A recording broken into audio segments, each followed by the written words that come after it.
Hi there. Today me and Bea are going to address the question, my family and friends don't take my recovery seriously and think I am lazy and doing nothing. How can I prove to them that I am better? Do I have to? First off, it can be very frustrating when your recovery attempts are not acknowledged by important people in your life. However, I think there are some reasons why this happens that are indeed understandable. People with eating disorders often try to hide their behavior and try to make it appear like they're recovering. And deception is a huge part of the disease, which I think makes it really difficult for outsiders to know whether or not someone who says that they are trying to recover really is trying to recover, and that fact can be really, really frustrating. As to whether or not you need to prove to people that you are recovering, that is something that is completely up to you. I believe that the basis of a successful recovery comes from within yourself, but with other people in your life, especially those who are really close to you, those who are concerned about you and care for you, and the people whose opinions and thoughts you respect the most, it can be really, really discouraging when they don't recognize your attempt to recover. So you really have to ask yourself, it's one thing to admit it to yourself, but if the lack of social support is getting to you, then perhaps you do need to have a conversation. So then we turn to how you can convey to other people that you really are committed to recovery. How are you going to be able to go about that conversation? Well, largely it depends on your comfort level with that other person. If you're really close to that person and aren't fearful of their judgments or reactions to what you are saying, you could be really honest. You could tell them the ways that you feel like you've recovered. You could tell them the things that you have done to enhance your recovery, to ensure your recovery. If you're not so comfortable with the other person, and that's okay, you could talk to them more in a general sense. You could say something like, I understand that you're concerned, and I'm willing to hear your concerns so long as I can also voice my opinion. And you might want to let them know recovery is a process, but it's a process that I'm committed to. It's a process in which I feel like I have made major gains, and if I do feel like I need help, then I will talk to you, or I will ask for help if I feel like I need help.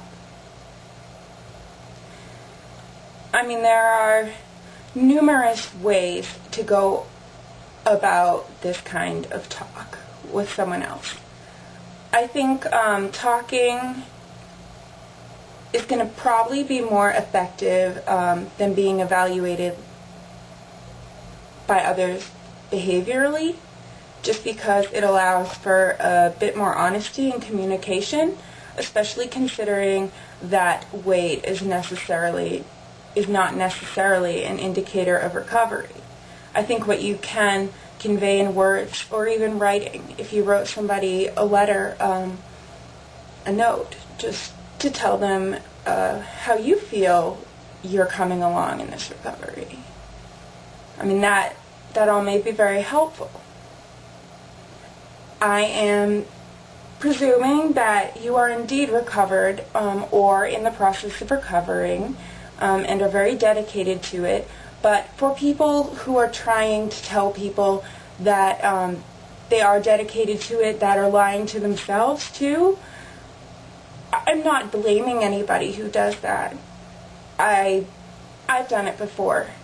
I think it's just important to analyze yourself and to say, am I being deceptive? Do I really want to get better? Because when you tell people that you want to get better and that you're trying to get better, you shouldn't deceive them. You should be genuine.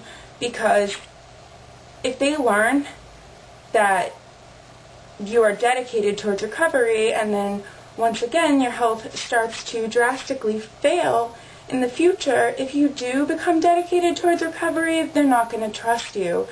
It's not to say that people don't have relapses, because people do, but it's just important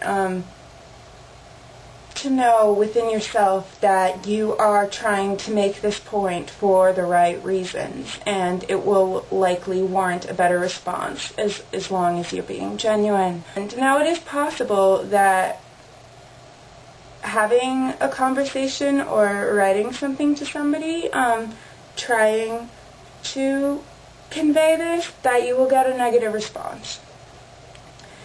And what I would say is, well, to the best of your ability, try to voice your point. But if it is not well received, if you continue to be insulted or doubted by people in trying to tell them this, then you might just have to step back. And you might have to resort to that internal desire to recover and to say to yourself, well, so-and-so doesn't understand, but I still want to do this. And I'm not going to do this for her or him. I'm going to do this for me. And chances are there will be somebody who will listen to you and figure, if it's hurting you and you don't have the conversation, what is the worst thing that can happen? The worst thing that can happen is that people will continue doubting you. But there is a chance that you will open a line of communication, that you will create a greater sense of trust. So if you do have the conversation, you really have nothing to lose. These are just my suggestions or insights on the whole thing. I've had very similar conversations, especially during the beginning of the recovery process, with my own family and friends. But of course, it is ultimately personal and ultimately up to you, and I hope that my take on it was helpful.